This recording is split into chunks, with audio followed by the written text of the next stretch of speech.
ایک غزل کے اختتام پر جب وہ صاحب حسب معمول جام لے کر اٹھے تو سکدیپ بھی اپنا جام اٹھا کر ان کے ساتھ رقص میں شامل ہو گیا۔ موسیقی ختم ہوئی تو ایرانی صاحب جام و مینا سازندوں اور اپنی محبوبہ سمیت ہماری میز پر آ گئے۔ سکدیپ نے میرا تعارف کرایا کہ یہ پاکستان سے آئے ہیں۔ انہوں نے الحمدللہ کہہ کر گلے سے لگا لیا اور سازندوں کو حکم دیا کہ بیان جاری رہے۔ مچھلی تیار ہو گئی، واقعی بے حد خستہ اور مزیدار تھی۔ دوپہر ڈھل رہی تھی اور دھوپ کی ملاحٹ میں خنکی کا اثر نمایاں تھا۔ میں ریسٹورانٹ سے اٹھ کر نیچے دریا کی سطح کے قریب ایک پتھر پر جا بیٹھا۔ پانی میں ہاتھ ڈالا تو جیسے کسی نے کاٹ لیا ہو، بالکل یخ۔ دریائے خراج کے تیز پانی کے شور اور ہوا کی بھرپور سرسراہٹ کے باوجود سازندوں کی تانیں مجھ تک پہنچ رہی تھیں۔ تھوڑی دیر بعد سکدیپ بھی آ گیا۔ نہانے کا ارادہ ہے کیا؟ اس نے شرارت سے پوچھا۔ دریاؤں میں ہم نہیں نہاتے، ہاں کیسپیئن سمندر ہو تو الگ بات ہے۔ میں نے 100-125 میل دور رامسر کو مد نظر رکھتے ہوئے بڑ ماری۔ نہاؤ گے؟ اس نے ہانک لگائی۔ یقیناً، میں نے ہنستے ہوئے کہا۔ تو پھر یہ شرط بھی پوری ہو جائے، میں آج تمہیں کیسپیئن میں ہی نہلاؤں گا۔ سکدیپ کی سنجیدگی میرے لیے تشویش کا باعث بن گئی۔ طویل فاصلے کے علاوہ کیسپیئن کا راستہ نہایت دشوار اور پرخطر تھا۔ آب جو اور واڈکا کے مٹکے چڑھانے کے بعد سکدیپ جھوم رہا تھا اور اس کے ساتھ ایسے سفر پر جانا اپنی موت کو دعوت دینے کے مترادف تھا۔ میں نے بتیرا سمجھایا لیکن وہ بضد تھا۔ میں یہ شرط ضرور پوری کروں گا۔ میں نے جب صاف انکار کر دیا تو اس نے میری ملی شجاعت کو نشانہ بنایا۔ پاکستانی ہو کے ڈرتے ہو؟ اس طنز نے فیصلہ کر دیا اور ہم البرز کے سلسلہ کو میں گولی کی مانند جا رہے تھے۔ سکدیپ عمیق گھاٹیوں اور خطرناک موڑوں سے بے پرواہ ایک ہی رفتار پر اڑا جا رہا تھا۔ 100، 110، 120 اسپیڈو میٹر کی سوئی 130 کلومیٹر کے ہندسے پر جھوم رہی تھی۔ دور سڑک پر کار یا بس نظر آتی اور پلک جھپکتے میں ایک سناٹے سے غائب ہو جاتی۔ فر اور سرو کے درختوں کے درمیان دریائے خراج کا شفاف پانی ڈھلتی دوپہر کی ملائم دھوپ میں لمحہ بھر کے لیے چمکتا دکھائی دیتا اور پھر نظروں سے اوجھل ہو جاتا۔ دریا کی دوسری طرف بلند چٹانوں کی شکلیں ہر لحظہ بدل رہی تھیں۔ بلند مینار، ہیبت ناک قلعے، خوفناک دیو اور سیاہ افریتیں ڈوبتے سورج کی روشنی سے عجیب عجیب شکلیں ظہور میں آ رہی تھیں۔ ہم نے خراج پر تعمیر کردہ عظیم بند عبور کیا تو موڑ پر گھاٹی کے نیچے سرخ سرخ سیڑھیوں سے لدا ایک باغ نظر آیا۔ سکدیپ نے کار روک لی۔ میں سیب کھاؤں گا، اس نے کار کا دروازہ کھولتے ہوئے کہا۔ رہنے دو، میں لا دیتا ہوں، میں نے پیشکش کی۔ وہ قطعاً اس حالت میں نہ تھا کہ گھاٹی سے نیچے اتر کر پھر واپس بھی آ جاتا۔ میں بڑی احتیاط سے نیچے اتر کر باغ تک چلا گیا۔ پہاڑ کے دامن میں ہونے کی وجہ سے یہاں روشنی بے حد کم تھی۔ میں نے غور سے دیکھا، درخت پھلوں سے لدے ہوئے تھے، شاید انار ہیں۔ میں نے اندازہ لگایا۔ ایک سیب یا انار کی طرف ہاتھ بڑھایا تو میرے بالکل پیچھے ایک حیوانی قسم کی غراہٹ بلند ہوئی۔ میں نے ہاتھ کھینچ لیا۔ مڑ کے دیکھا تو سامنے کینن ڈوائل کے ہاؤنڈ آف باسکروول کا ایرانی ماڈل کھڑا تھا۔ گدھے کے قد کا ایک وحشت ناک کتا مجھے گھور رہا تھا۔ وہ اپنے خونخوار دانت تیزی سے کچکچاتا اور اس کی نم آلود چھوٹی ناک سکڑتی اور پھیل جاتی۔ نیم تاریکی میں اس کی آنکھیں مشعلوں کی طرح روشن تھیں۔ وہی گھاٹی جسے اترنے میں 5 منٹ صرف ہوئے تھے، اب میں نے چند سیکنڈ میں پھلانگی اور ہانپتا ہوا واپس سڑک پر پہنچ گیا۔ یار سیب نہیں لائے؟ سکھدیپ نے اسٹیئرنگ سے سر اٹھا کر پوچھا۔ کاٹ مارو سیبوں کو، میں نے کار میں بیٹھتے ہوئے کہا۔ شکر کرو زندہ بچ گیا ہوں۔ نہایت ہیبت ناک قسم کا کتا تھا۔ میرا سانس ابھی تک پھولا ہوا تھا۔ کتا؟ سکھدیپ نے کار سٹارٹ کرتے ہوئے کہا۔ یہاں نہیں ہوتے، بھیڑیا ہوگا۔ بھیڑیا؟ میں نے سیٹ سے اچھلتے ہوئے کہا۔ یہاں ہوتے ہیں۔ ہاں، دوسرے درندوں کے علاوہ بھیڑیے بھی ہوتے ہیں۔ کوہ البرز کی 1 میل لمبی سرنگ عبور کر کے جب ہم دوسرے سرے پر نکلے تو سورج غروب ہو چکا تھا اور ہر طرف تاریکی چھا چکی تھی۔ سرنگ کی پتھریلی دیواروں سے رستے ہوئے پانی کی بوچھار نے ہمیں بالکل بھگو دیا۔ رات کی تاریکی نے گرد و پیش کے خطروں کو ہماری نظروں سے اوجھل کر دیا تھا۔ کار کی تیز روشنیاں اندھیرے کو اور بھی گہرا کر رہی تھیں۔ رات کے 10 بجے سکھدیپ نے مجھ سنایا کہ ہم مزندران کے صوبے سے گزر کر بحر کیسپیئن کے ساحل پر پہنچ گئے ہیں۔ گپ اندھیرے میں صرف لہروں کا شور اس بات کی غمازی کر رہا تھا کہ سمندر قریب ہے۔ ہم ساحل کے ساتھ ساتھ سڑک پر چند میل تک گئے اور پھر دائیں ہاتھ پر ازدہ ہوٹل کی بورڈ کے ساتھ کار موڑ دی۔ ہم نے وہاں شب بسری کے لیے کمرہ بک کروایا اور کھانے کے کمرے میں چلے گئے۔ ہال کی فرانسیسی طرز کی سفید کھڑکیوں سے پرے کیسپیئن تھا۔ کیوں پیارے؟ سکھدیپ جو اب بالکل سوبر تھا شرارت امیز لہجے میں کہنے لگا۔ کیسپیئن کا سمندر تمہارے سامنے ہے، لگا دو چھلانگ۔ میرا خیال تھا کہ وہ اب تک شاید بھول چکا ہوگا۔ سامنے کہاں ہے؟ تاریکی میں کچھ بھی تو نظر نہیں آتا، صرف لہروں کا شور ہے، میں نے کھسیانہ ہو کر کہا۔ اور پھر کیسپیئن تو سرے سے سمندر ہے ہی نہیں، یہ تو دنیا کی سب سے بڑی جھیل کہلاتی ہے۔ چلو حساب برابر ہوا، اس نے خوش دلی سے کہا۔ ایک شرط میں ہارا تھا، ایک تم ہار گئے۔ رات کے کھانے سے پہلے ویٹر کیویار لے آیا، جو کیسپیئن میں پائی جانے والی سرجن مچھلی کا پیٹ چاک کر کے نکالا جاتا ہے اور ہزاروں روپے فی پاؤنڈ کے حساب سے برآمد کر دیا جاتا ہے۔ یورپ میں لوگ اسے فیشن کے طور پر کھاتے ہیں۔ مہنگی اور بدمزہ چیز، کھانا بھی سنوبری میں شامل ہے۔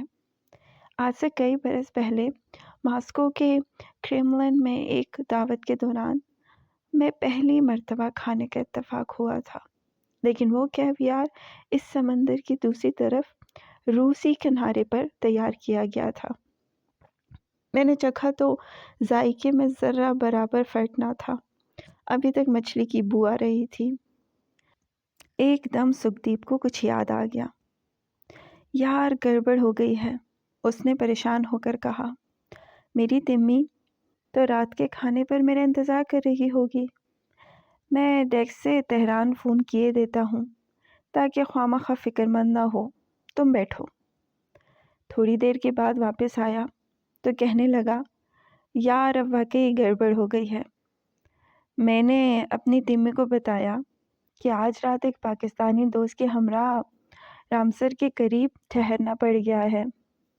اب وہ بھلی لوگ مانتی ہی نہیں۔ کیا نہیں مانتی؟ بس کہتی ہے دوست وغیرہ کوئی نہیں، تم ضرور کسی لڑکی کے ساتھ ہو۔ ابھی اور اسی وقت تہران واپس آؤ، ورنہ میں چلی پٹیالے۔ پھر کیا ارادہ ہے؟ میں نے میز سے اٹھتے ہوئے کہا۔ جانا پڑے گا۔ تہران جانے والی سڑک بالکل سنسان پڑی تھی۔ رات کو اس سڑک پر بھاری ٹریفک کی بالکل ممانعت تھی اور کاروں والے حضرات پرخطر پہاڑی راستے کے پیش نظر ویسے ہی ہمت نہیں کرتے جب تک میں چلی پٹیالے کی دھمکی نہ ملے۔ میں نے سکھدیپ کی طرف دیکھا، وہ نہایت مشقت سے کار چلا رہا تھا۔ تم نے مجھے کیسپین تو دکھایا ہی نہیں، صرف لہروں کا شور اور سمندر کی بو سنگھا دی، میں نے اسے چھیڑا۔ پھر کبھی صحیح میرے دوست، اس کے لہجے میں تھکاوٹ تھی۔ ازدواجی زندگی میں بھی کتنی پابندیاں ہوتی ہیں۔ یاد ہے ہم دونوں لندن کے شیفبری ایونیو پر ہاتھ میں ہاتھ ڈالے کس بے فکری سے گھوما کرتے تھے۔ لڑکیاں کہتی یہ دونوں نارمل نہیں، بھلا دو لڑکوں کا ہاتھ پکڑ کر چلنا چھ معنی۔ یاد ہے تمہاری وہ جانس کتنا جلدی تھی اس بات پر؟ کبھی کوئی خط وغیرہ آیا؟ اب تو کبھی نہیں آیا۔ اسے اونچی سوسائٹی کی پارٹیوں، جٹ سیٹ اور سینٹ لارنٹ کے کپڑوں سے دلچسپی تھی، ہمیشہ ودت رہنے کا جنون، اور مجھے ان کھوکھلی اقتدار سے اتنی ہی نفرت۔ وہ حسین تو تھی ہی، سو اس نے ایک ادھیڑ عمر فرانسیسی سے شادی رچا لی اور اب پیرس سے باہر ایک شاتو میں رہتی ہے۔ سارے پیرس میں مدام جینی جیسی شک پارٹیاں کوئی نہیں دیتا۔ میں ماضی کے دن لوگوں میں کھو گیا تھا۔ کوئی موڑ آتا تو کار کی روشنیاں پل بھر کے لیے سڑک سے جدا ہو کر کھائیوں کے پار چٹانوں پر پڑتی اور پھر واپس آ جاتی۔ یکدم رات کے سناٹے میں بھونکنے کی آوازیں ابھریں۔ میں نے مڑ کر کار کے پیچھے اندھیرے میں دفن ہوتی سڑک کی طرف دیکھا۔ لاتعداد روشن اور چمکتی آنکھیں ہمارا پیچھا کر رہی تھیں۔ مشعلوں کے اس جلوس سے بھونکنے کی آوازیں آ رہی تھیں۔ کتے؟ میں نے سب کچھ جانتے ہوئے بھی سکھدیپ سے سوال کیا۔ بھیڑیے، اس نے سڑک پر سے نظریں ہٹائے بغیر جواب دیا اور ایکسیلیٹر دبا دیا۔ مشعلیں اندھیرے میں گم ہو گئی۔ البرز کی سرنگ کے پار سڑک کے کنارے دو فربا بھالو بیٹھے تھے۔ کار کی روشنی پڑی تو تھوتنیاں اٹھا کر نیچے جنگل میں گم ہو گئے۔ کچھ اور بھی باقی ہے؟ میں نے پوچھا۔ یہ جنگل بھرے پڑے ہیں، سورج کی حرارت رات گئے تک سڑک کے تارکول میں موجود رہتی ہے اور جانور جنگل کی خنکی سے فرار ہو کر یہاں آ بیٹھتے ہیں۔ انہی جنگلوں میں سکندر اعظم ہرکنین نسل کے شیر کا شکار کھیلا کرتا تھا۔ شیکسپیئر کے ڈرامے میتھس میں اسی شیر کی تندی اور خونخواری کا ذکر آیا ہے۔ ہم تہران کے نواں میں پہنچے تو صبح کاذب کا سماں تھا۔ ہوٹل کے دروازے کے باہر سکھدیپ نے کار کھڑی کر دی۔ اب کب ملو گے؟ اس نے میرے دونوں کندھے پکڑ کر گرم جوشی سے کہا۔ میں کل، میرا مطلب ہے آج تبریز چلا جاؤں گا۔ میری منزل اندلس ہے۔ الحمرا کے ایوانوں اور قرطبہ کی محرابوں نے مجھے ڈوری میں باندھ رکھا ہے۔ اس ڈور کے آخری سرے پر جا کر دیکھوں گا کہ اسے کون ہلا رہا ہے، پھر واپسی انہی راہوں سے ہوئی تو ضرور ملوں گا۔ ہم بغل گیر ہوئے تو سکھدیپ جذباتی ہو گیا۔ ضرور آنا، ہم پھر کیسپین چلیں گے، لیکن دن کے اجالے میں۔ میں نے اوپر کمرے میں جا کر کھڑکی سے جھانکا تو وہ ابھی تک فٹ پاتھ پر کھڑا تھا۔ میں نے ہاتھ ہلایا اور بلند آواز سے کہا، سکھدیپ، وہ ممتحن جس نے تمہیں 10 مرتبہ ڈرائیونگ ٹیسٹ میں فیل کیا تھا نا، وہ سسرا واقعی سکھوں کے خلاف تھا۔ تم تو بڑی اچھی کار چلاتے ہو۔ سکھدیپ نے ایک زوردار قہقہا لگایا، ایڑیاں اٹھا کر دونوں ہاتھ ہوا میں بلند کیے اور کار سٹارٹ کر کے تہران کی کہر آلود صبح میں گم ہو گیا۔